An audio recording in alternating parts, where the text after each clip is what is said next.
안녕하세요. 뽀얀거탑의 아나운서 류일합니다. 여러분 한 주 동안 건강하게 잘 지내셨나요? 선배님 건강하게 잘 지내셨어요? 네, 안녕하십니까. 네.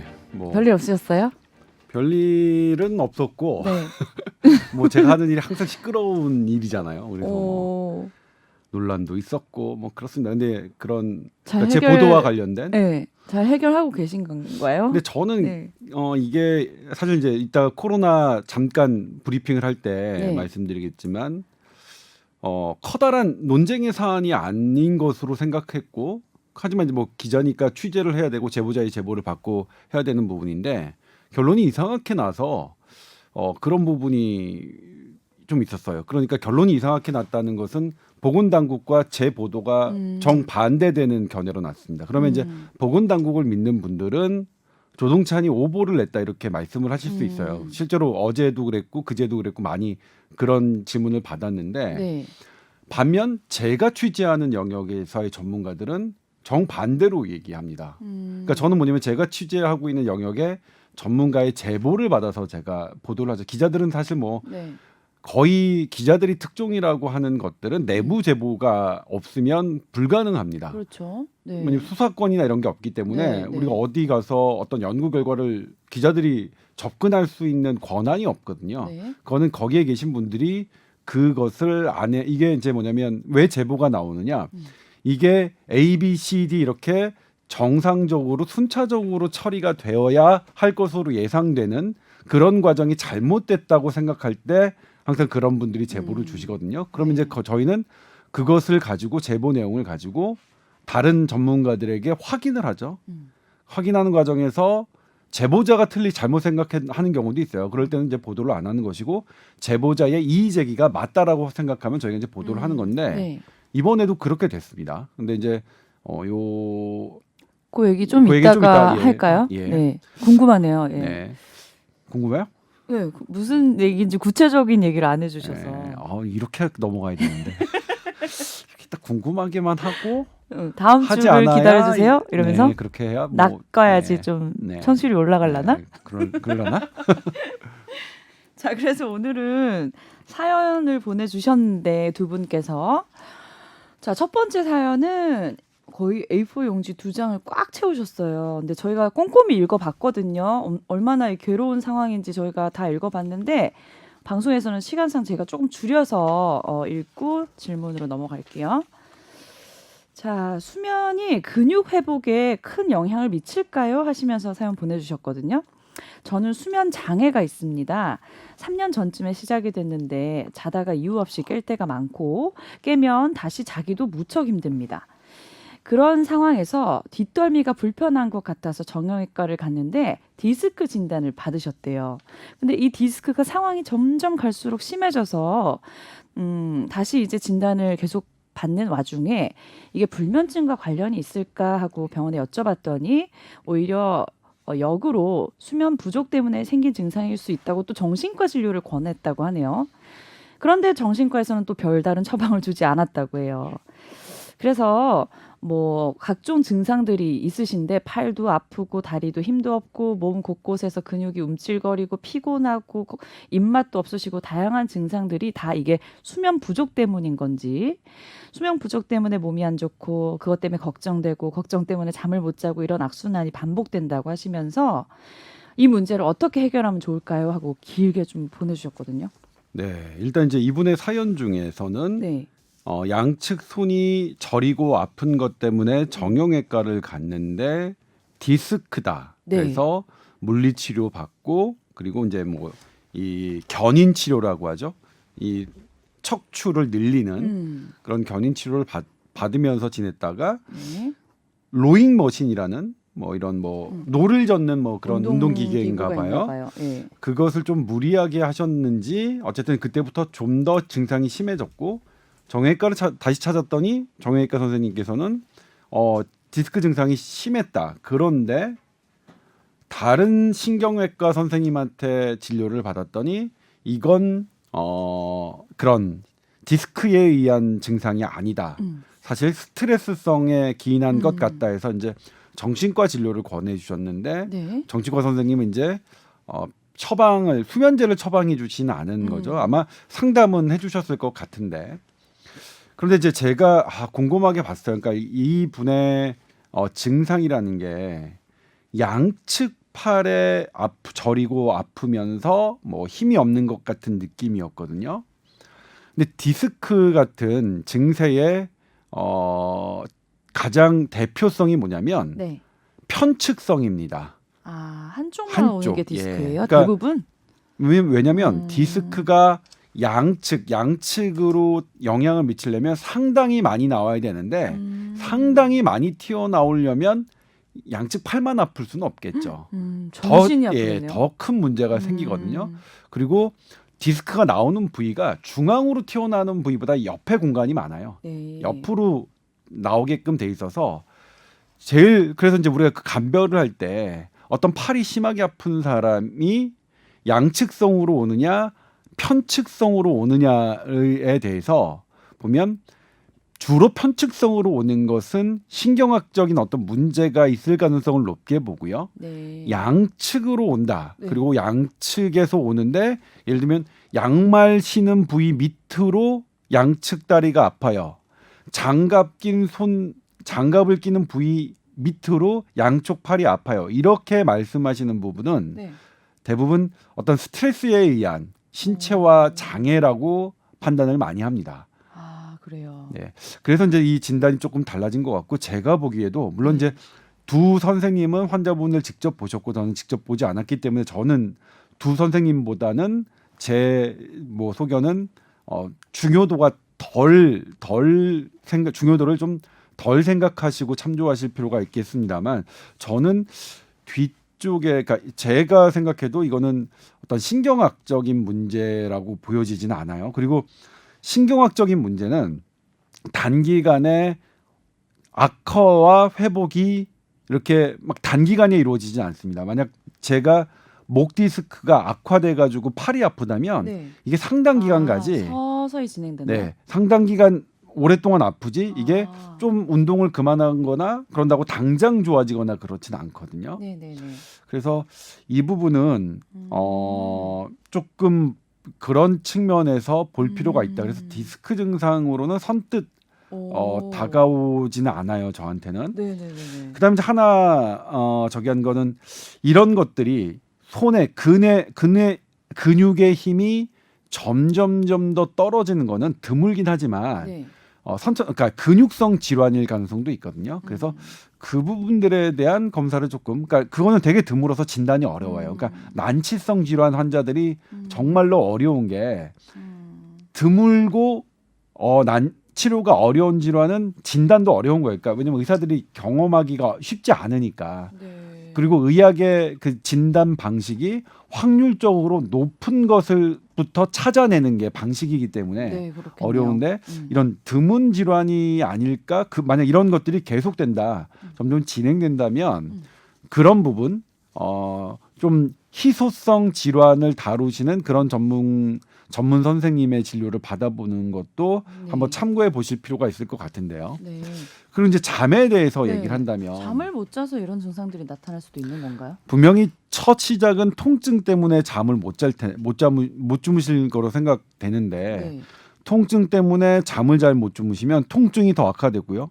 통증이 더 악화되면 잠을 더 못 자고 이게 악순환의 고리가 연결되어 있습니다. 거네요.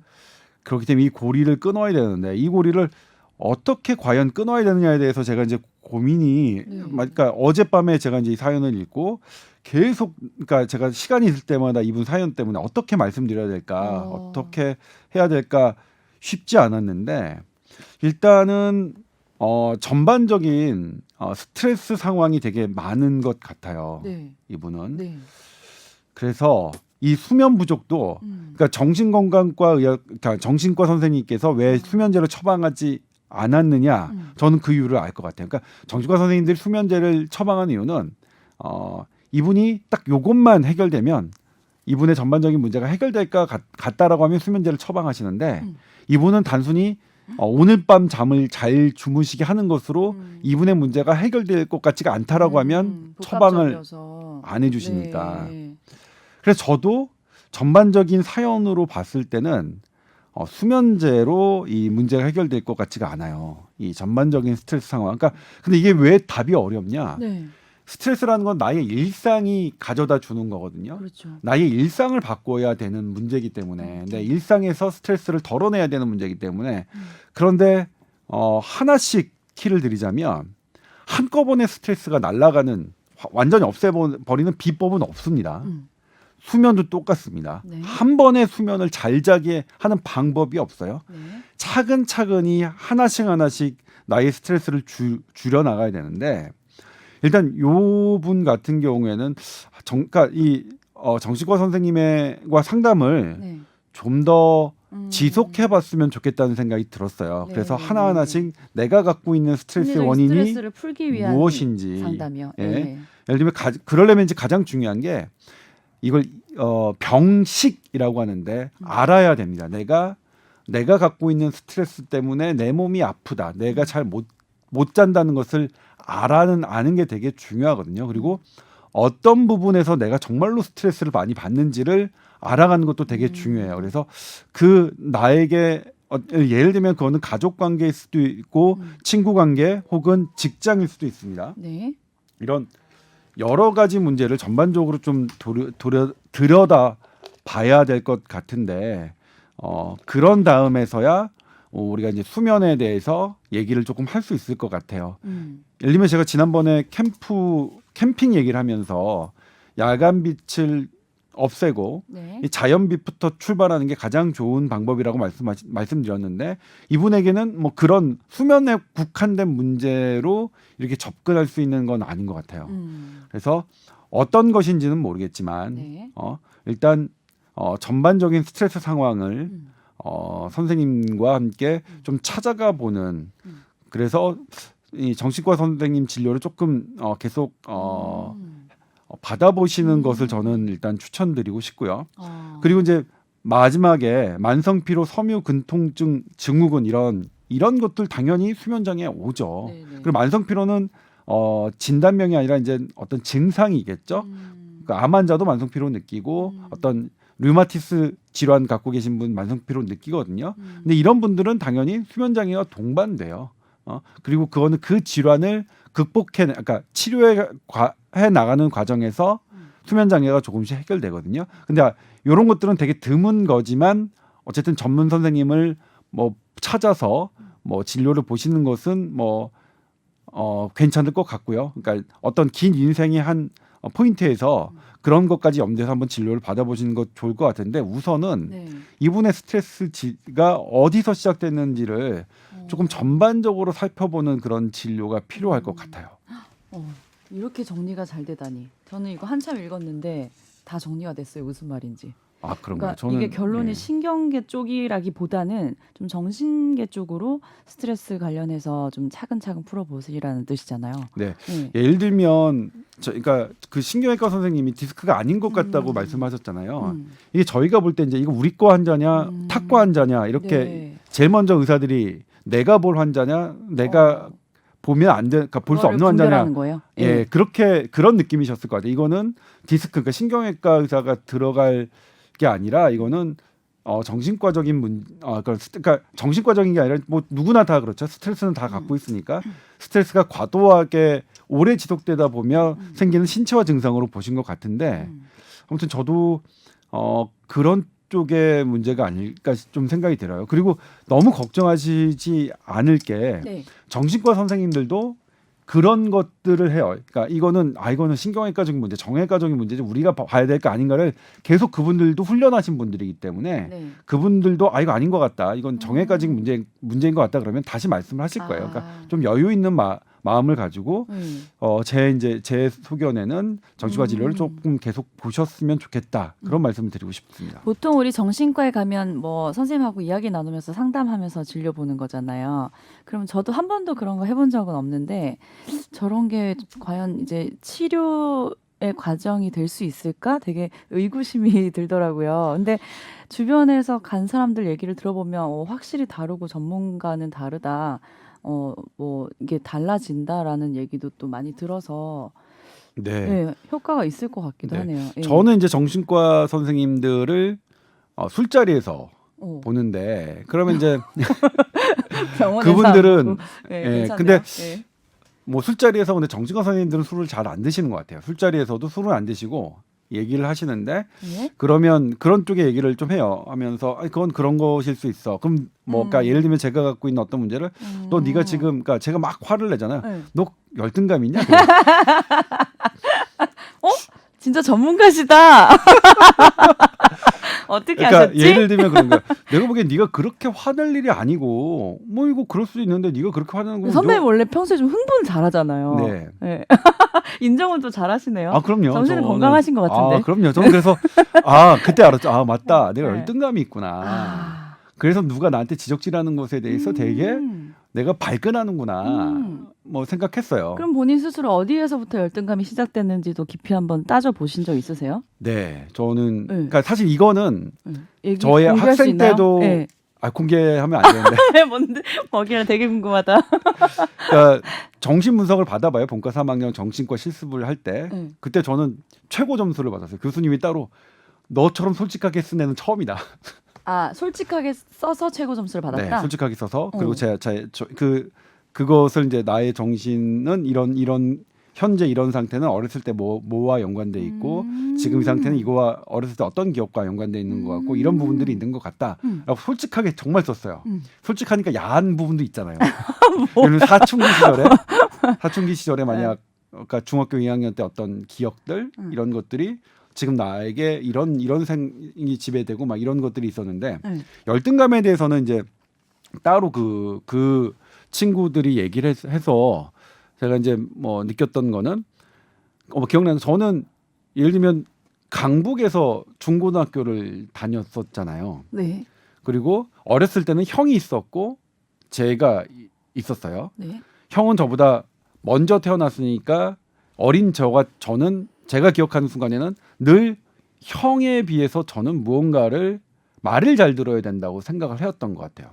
그렇지 않으면 엄마 아빠의 관심을 특히 어머니의 관심을 받는데 쉽지 않으니까. 그리고 저는 부당하다고 생각하면 늘 그러니까 예를 들면 아직도 기억나는 게 환타예요.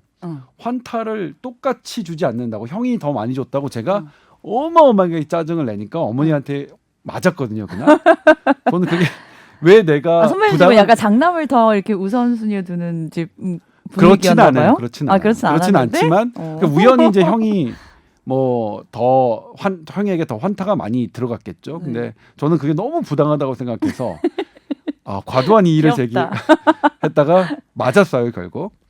그리고 이제 제가 강북에서 주로 태어나서 강북에서는 뭐 누구 하나 남부럽지 않게 막 으스대며 살았는데 네.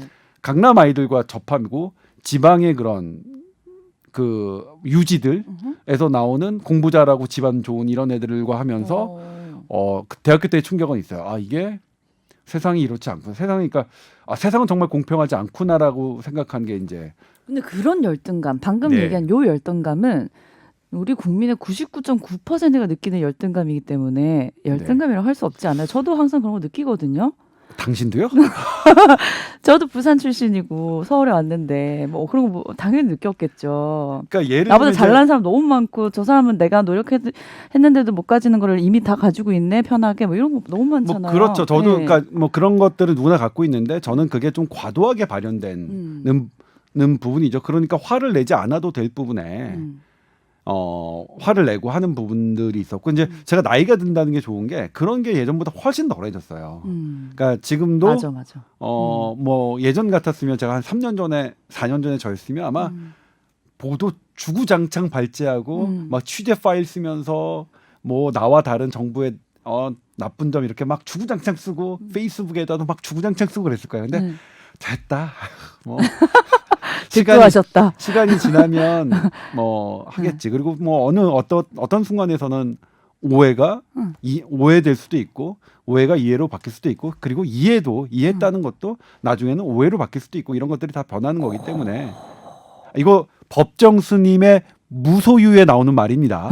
제가 하는 좋은 말이 아닙니다. 어쩐지 주옥 같더라. 그렇죠.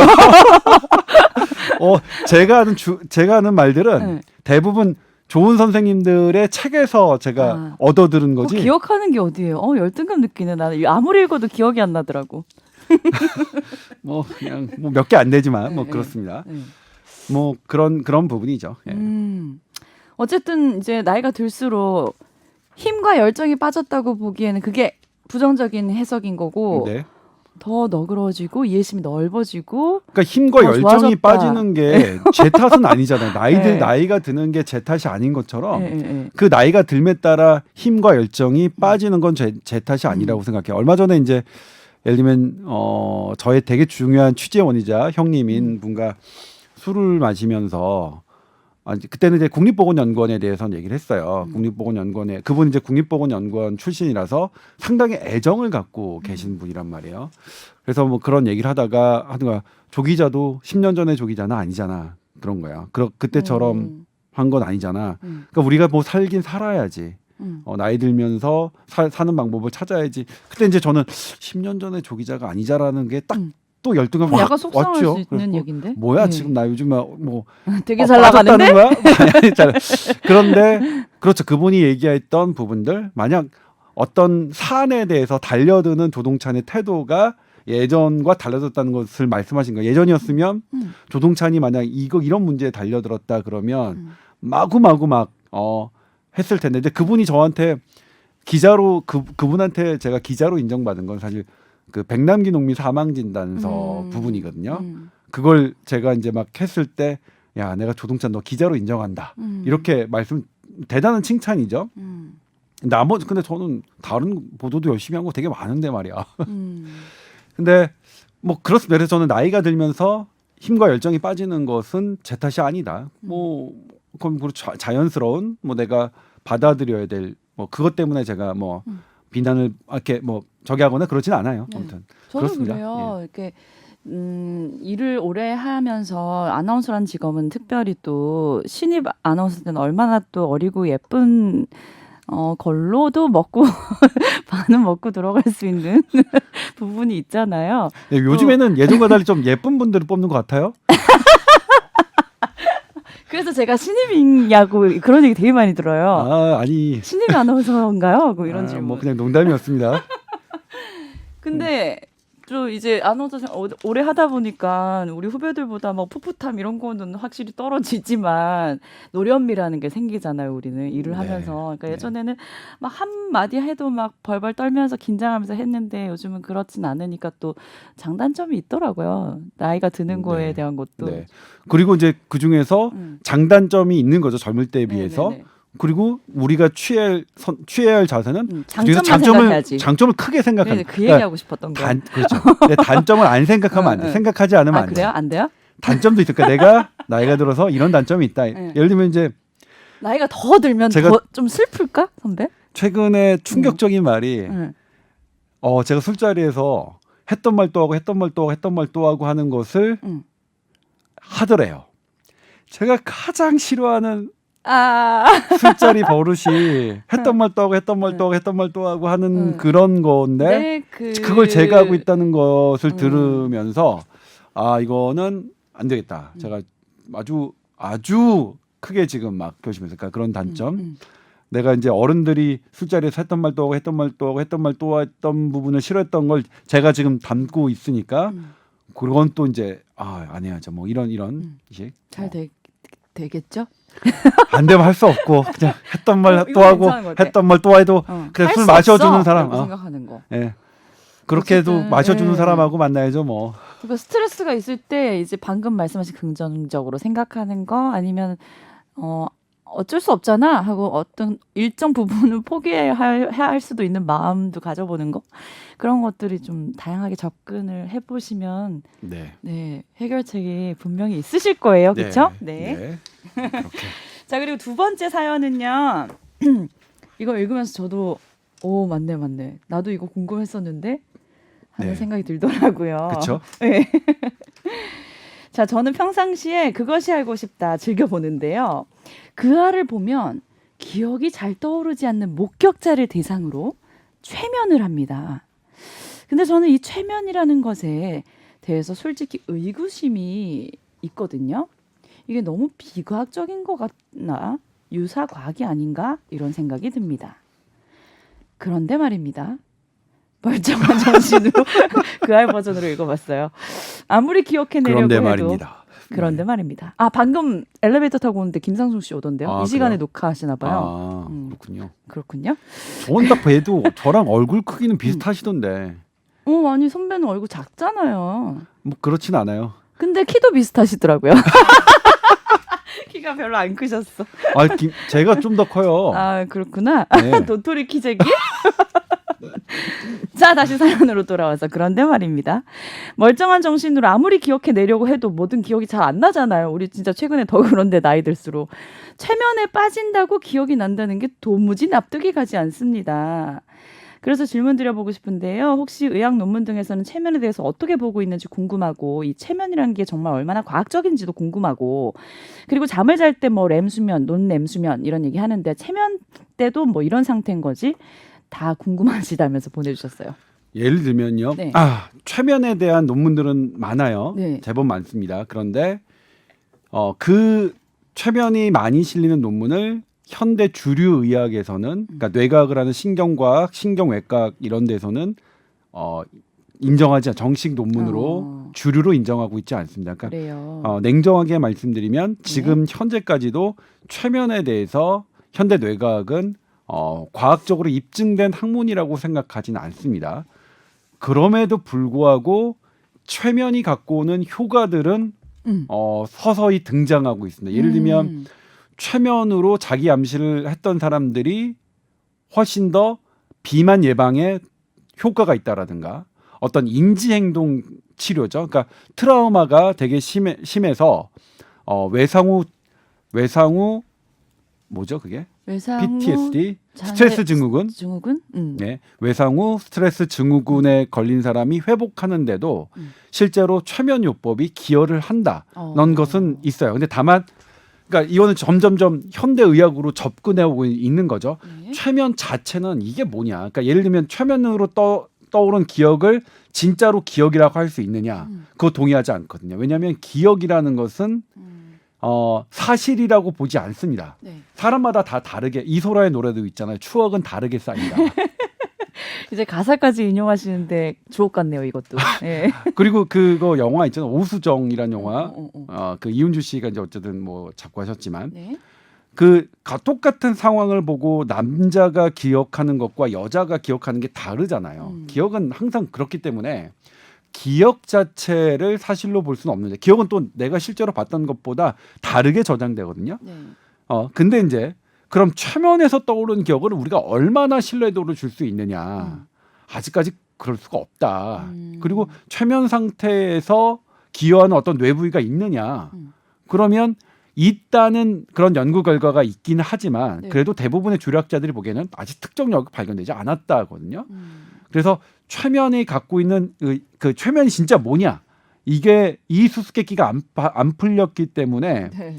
최면을 아주 과학적으로 입증된 학문이라고 보진 않지만 그럼에도 불구하고 최면이 갖고 오는 효과 대표적인 게 어떤 내 행동을 결정해야만 행동을 조절해야만 치료가 되는 그런 비만이나 당뇨병 이런 것들과 그다음 외상후 스트레스 증후군 이런 부분에 과학적인 효과가 있다. 어쨌든 이게 뭔지 몰랐지만 최면요법을 했던 분들이 효과가 있는 것들은 비만은 체면요법 뭐 어떻게 하는 거예요? 음식 덜 먹게 하는 그렇죠. 뭐 계속 거예요? 최면요법으로 일정 부분 환자분들에게 나는 뭐 배가 부르다, 나는 지금 뭐 하다, 뭐 배고프지 않다, 뭐 이런 걸 하는 거예요. 이거보다는 좀 더 정교합니다.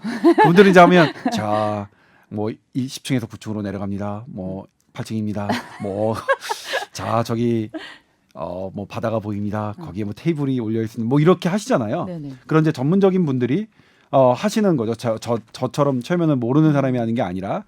근데 그래서 지금은 저는 개인적으로 어떻게 생각하면 최면을 들여다봐야 되는 영역이라고 생각합니다.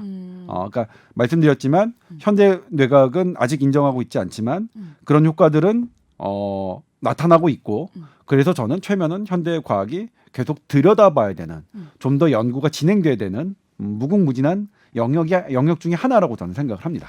근데 외상후 스트레스 장애 아니다 증후군 네. 그거랑 뭐 비만 치료 이런 거에 효과가 있다고 하셨잖아요. 네. 그것까지 이제 이해가 되는데 방금 요 부분 이분이 말씀하신 예를 들면 그것이 알고 싶다 해서 목격자가 네. 어떤 사건을 봤는데 기억이 잘 떠오르지 않아서 체면을 했는데 그 사건에 대한 얘기를 체면에 걸렸을 때는 막 했단 말이죠. 네. 근데 그걸 토대로 사건을 재조사했더니 그게 사실이었다. 네. 뭐 그런 거면은 그러니까요. 그러니까 정확한- 이건 뭐냐면 네, 네. 이 최면이 어떤 도저히 안 풀리니까 이제 하나의 사용하는 방법인데 네.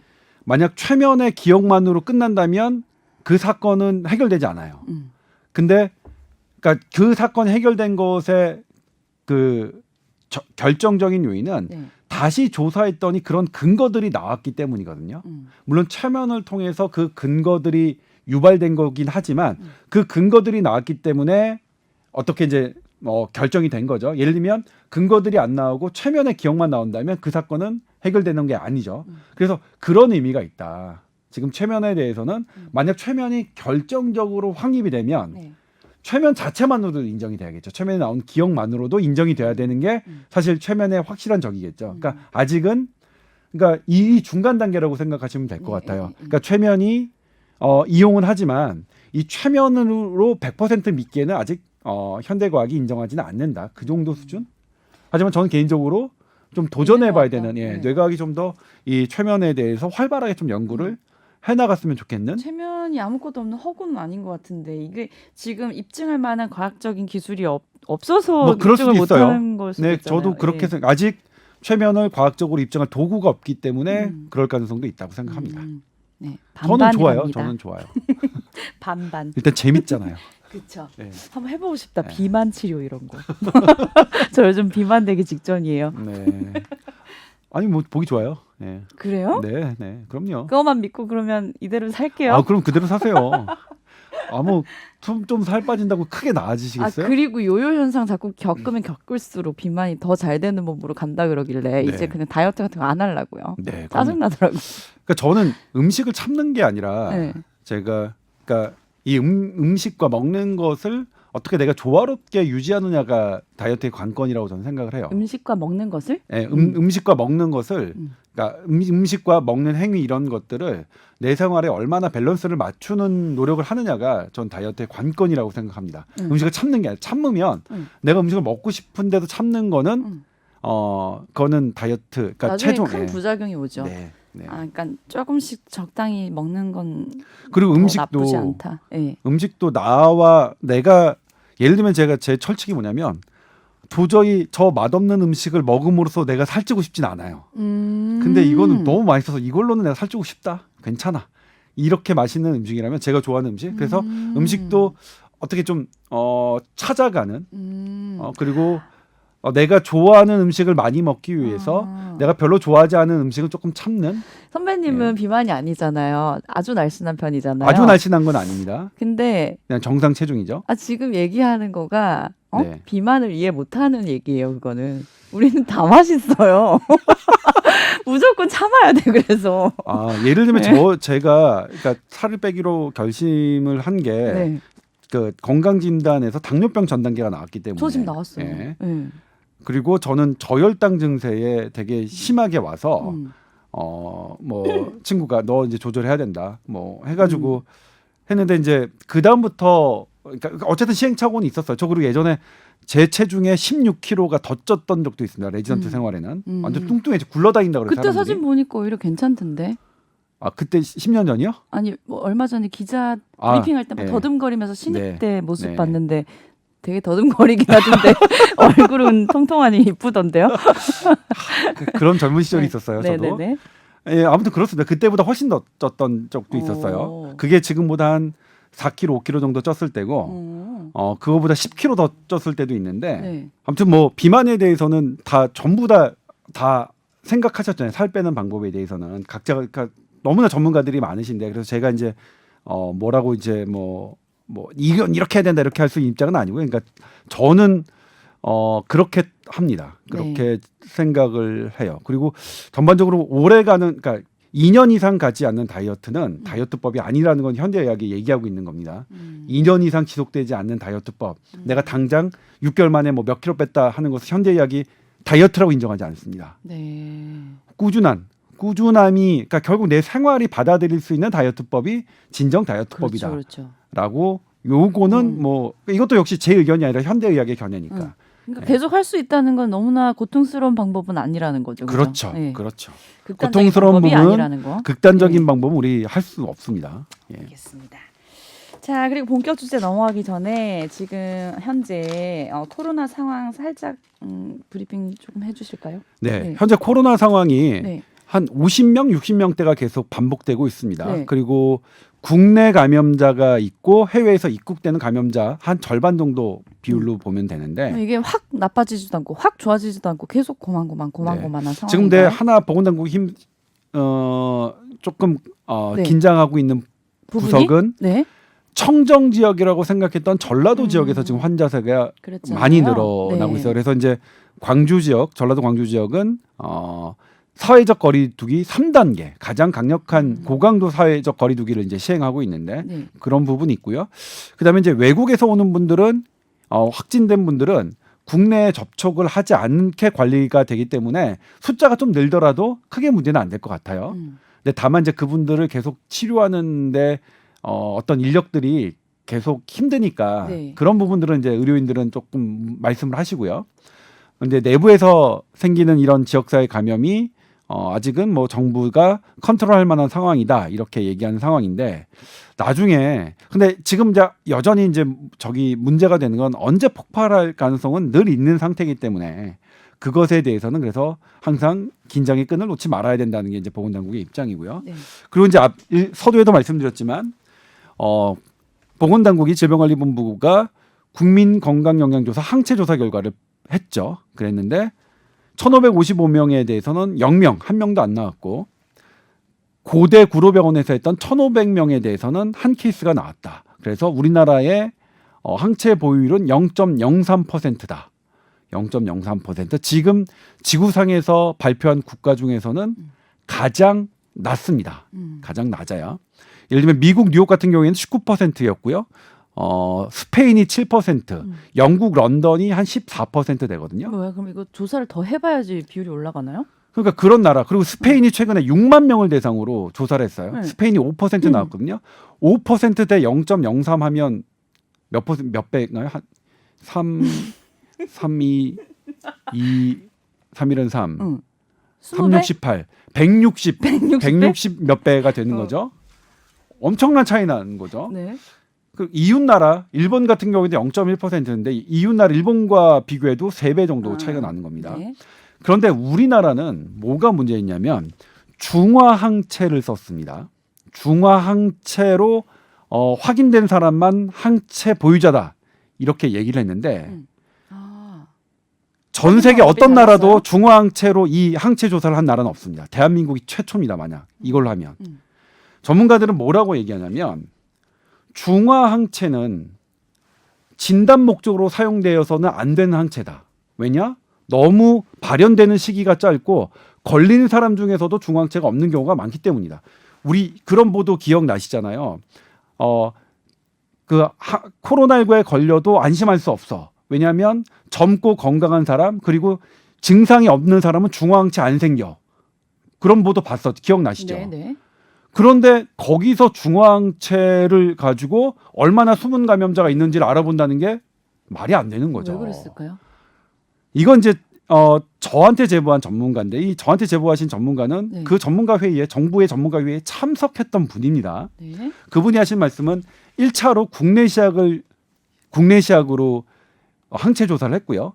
근데 여기서 좀 너무 높게 나왔대요. 전문가들이 예상보다. 근데 이 퍼센트는 저한테 알려주시지 않아서 저는 뭐 이렇게 저도 모릅니다. 이 퍼센트. 근데 상당히 높게 나왔다. 몇십 배, 수십 배 높게 나왔다고 그랬고. 그리고 두 번째, 다국적 기업의 그 시약으로 했습니다. 이거는 미국에서 승인된 거. 그러니까 현재 우리나라에서 승인된 건 아무것도 없어요. 그러니까 미국에서 승인된 제품으로 한 거예요. 그랬더니 여기서 0.1%가 나왔어요. 그런데 이 차이가 뭐라고 말씀하셨냐면 그분이 교집합이 없다. 예를 들면 여기서 국내 제품으로 양성으로 나온 사람이 외국 제품에서는 음성으로 나왔고요. 외국 제품에서 양성으로 나온 두 케이스가 국내 제품에서 음성으로 나왔어요. 오. 그러면 그 전문가는 뭐냐면 이거는 정확도가 완전히 너무 다르니까 떨어지네요, 진짜. 정확한 검사를 해서 해서 결정해야 된다라고 했는데 보건당국이 중화항체로 한 거예요. 다 그래서 중화항체로 검사하겠다. 그래서 중화항체가 아니므로 다 위양성이라고 결정을 해버린 겁니다.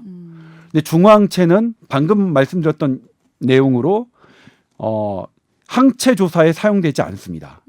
그리고 심지어는 제가 그래서 제 8시 뉴스에는 미국 CDC 가이드라인을 제가 화면에 찍었어요. 네. CDC 가이드라인에는 중화항체는 진단 목적 항체 검사로 사용하지 않는다, 승인하지 않는다고 명시돼 있습니다. 분명히. 그리고 세계보건기구의 항체 검사 가이드라인에도 중화항체는 없습니다. 중화항체는 뭐냐면 어떤 환자가 혈장을 기부할 때 이 환자가 진짜로 효력 있는 중화항체가 있느냐 없느냐 목적으로 하는 거예요. 그래서 중화항체가 없으면 그 환자는 완치자라고 하더라도 혈장 기부가 의미가 없는 거죠. 네. 그 목적으로 사용하는 것을 지금 국민 항체 검사에 사용한 겁니다. 그래서 이게 근데 보건당국이 그렇게 했고 저희 SBS 보도 말고는 모든 보도가 다 그 정부의 이 발표대로 보도를 했습니다. 그러니까 일방적으로는 뭐냐면 제가 오보를 낸 사람이 된 거예요. 근데 저로서는 좀 억울하죠. 그러면은 보건당국에서는 더 면밀하게 정확하게 검사하기 위해서 그걸 선택했다라고 말할 수 있는 건가요? 아니 그렇게 말씀을 하시는데 네. 물론 그러면 중화항체 값을 의미 있는 항체 보유 값을 하겠다라는 건데 항체 검사는 감염 규모를 파악하기 위해서 방역 대책을 하는 거기 때문에 중화항체를 사용하면 말이 안 돼요. 그러니까 예를 들면 외국의 사례도 그렇고 국내 전문가들의 의견도 그렇습니다. 그리고 이 국내 전문가는 그 회의에 참석했던 전문가조차도 그렇게 말씀을 하시고요. 그래서 이 부분은 지금 방금 말씀드렸지만 이번 주에 제가 겪었던 문제입니다. 그래서 참 뭐 어이가 없네. 근데 다만 중화항체 비율 갖고 네네. 이게 뭐 이렇게 막 커다란 국가적 논란을 삼을 만한 주제냐? 저는 그렇게 생각하진 않아요. 네네네. 다만 그럼에도 불구하고 진단 시약이 이렇게 차이가 나는 것들은 좀 음. 투명하게 공개를 해주시고 그렇네요. 그리고 투명한 상태에서 이걸 논의를 해보자. 음. 그리고 왜 그런 전문가들 참여하셨던 분들에게 오프 더 레코드, 그러니까 대외비로 해서 그분들이 아무도 말씀을 못 하시게 하는지 아니 나온 결과 갖고 세금 들여서 나온 결과 갖고 왜 대외비를 걷는지 잘 모르겠어요. 아무튼 그렇습니다. 이게 모든 보도와 SBS 조동찬의 보도가 다른 기자분들이 쓰신 네. 보도와 다른 조동찬의 이유를 오늘 보도가 말씀해 주신 거네요. 네. 달랐는데 네. 이 다른 저간의 사정이 이렇다. 네. 그리고 기사를 한번 다시 보십시오. 모든 기사가 중화항체 값으로 했습니다. 그리고 제가 했던 중화항체의 의미, 중화항체로 항체 검사를 하면 안 되는 의미, 다른 나라에서 하지 않고 있는 이유를 그렇게 한번 같이 보시면 네. 그렇게 보시면 조금 조동찬이 틀린 건 아니다라는 걸 느끼실 수 있다는 거죠. 뭐 그래도 의견은 다를 수는 있겠죠. 네. 뭐 다를 수는 있을 테니까 네. 저는 그런 의미에서 제 보도를 했다 이렇게 이해해 주시면 될 것 같습니다. 아이고, 이번 주도 스트레스 많이 받으셨겠네요. 자, 그리고 얼마 전 보도 자료에서 피 딱 한 방울로 폐암을 진단할 수 있다. 근데 네. 아주 초기 일기 환자도 30분 만에 폐암 여부를 확인했다. 이런 기사가 있는데 이거 한국에서 개발한 기술이라고요? 네, 이 팟캐스트를 들으신 때는 이제 이런 기사를 보셨을 테고 네. 지금 현재는 기사가 아직 발사되지 않았습니다. 이거 저한테 보도 자료라고 보내주셔서 저는 나온 건 줄 알았어요. 아직 그 보도 자료를 바탕으로 제가 이제 취재를 해서 토요일 예정으로 그러니까 네네네. 내일 우리 녹음을 하는 시간 기준 내일 이제 오. 보도 예정인데 네네. 예를 들면 이제 피 한 방울로 암을 진단하는 보도는 되게 많이 보셨죠. 지금껏 그런 보도는 다 이루어지지 않았습니다. 그런 보도에서 나왔던 피 한 방울로 암을 진단하는 그런 방법들은 다 실제로 현실에서는 이루어지지 현실에서 않았어요? 이루어지지 않았다. 대부분 실패했습니다. 네네. 그런데 그런 실패도 약이 되는 거죠. 네. 그래서 우리나라 연구팀이 또 한 번 도전을 했습니다. 그리고 기존 연구와 달리 이번에는 AI 기술, 인공지능 기술을 했었는데 네. 예를 들면 이번의 기술은 어떤 거냐면 그러니까 일단 과거의 실패 사례들은 혈액 속에서 어떤 특정 암세포, 폐암세포든 뭐 간암세포든 췌장암세포든 떠다니는 세포들을 건져서 진단을 하겠다는 건데 그게 왜 실패를 했냐면 혈액 속에 암세포가 떠다닐 정도로 많아지면 이미 조기가 아닌 중증인 거예요. 그러니까 조기에 실패했고 네. 그리고 거기서 두 번째로 시도된 게 어떤 단백 DNA나 RNA 암세포가 갖고 있는 DNA나 RNA를 이제 피 속에서 디텍트 하겠다는 건데 그것조차도 이미 이 피 속에서 이 발견될 정도면 너무 많은 거다. 그래서 이제 실패를 했는데 네. 이번 방법은 뭐냐면 그런 실패들이 이제 도움이 된 거죠. 또 그러면 혈액 속에서 중증이 되기 전에 좀 나올 만한 게 뭐 없을까? 그게 세포가 분비하는 분비물입니다. 네. 그걸 이제 엑소좀이라고 하는 건데 네. 모든 세포는 분비를 해요 바깥쪽으로. 왜냐면 다른 세포에도 영향을 주고 나 이런 놈이야 이렇게 뭐 얘기하는 것도 있죠. 네. 그런데 이 분비물은 일정량 많아요. 이 분비물이 사실은 너무 많으니까 뭐 이게 어떤 건지 잘 몰라요. 네. 그래서 일단은 많은 걸 찾는 거 초기에서부터 일단 세포가 분비하는 분비물이 많아야 양이 많아야 일단 가능하다. 너무 적은 거는 안 된다. 이걸 안 거죠. 그래서 일단 세포가 많이 분비하는 물질을 찾은 거예요. 근데 일반 세포가 분비하는 물질과 폐암세포가 분비하는 물질이 너무 많으니까 이게 사람이 일일이 다 계산하고 하기엔 너무 방대해요. 그래서 인공지능에 입힌 겁니다. 연구팀이 한 방법은 뭐냐면 일반 세포가 분비하는 엑소좀과 폐암세포가 분비하는 엑소좀을 분리해서 빛을 쪼여줘요.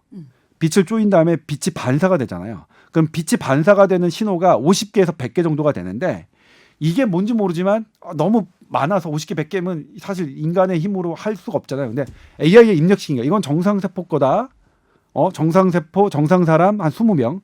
그다음에 폐암 환자로 확인된 사람 43명 거를 줬어요. 인공지능한테. 그래서 뭐가 다르니 한번 니네 아니? 인공지능한테 학습시켰더니 인공지능이 알아낸 거예요. 84%의 정확도로. 물론 이제 지금 말씀드렸지만 그래서 이게 이제 정식 논문에 게재가 됐습니다. 이것도 결국 실패할 가능성은 있겠죠.